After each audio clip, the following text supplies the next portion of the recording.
su iya kwance ta. Amira amsa kira tun da kin zamo ta daya, duka 'yan mata kin baro su can baya, ko cikin makaranta ke kike zuwa ta daya. Ni walla na dace da mai ladabi gwanar kunya, dole in nace akan san ki barin sanya. Amira, Amira, Amira, Amira, Amira, Amira, Amira.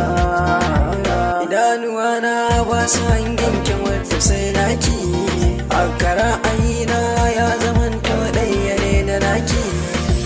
Yawu yawu risalis kan na samu aurenki, komai kike so idan na ni Amira zan baki. Karatun ki zan karanta sai ki ban in yi bita, kin jigin biyata. Ya sani na Amira na yi fara da halinki, kin yarda ni so baki kwaɗayin kuɗi bare mulki. Ni kuma ne ɗan mara aso ba gudu bare birki, koda da kyara da tara za na jura duk raki. Lokun na rabauta samun mira na yi gata. Amira, Amira, Amira, Amira, Amira, Amira, Amira.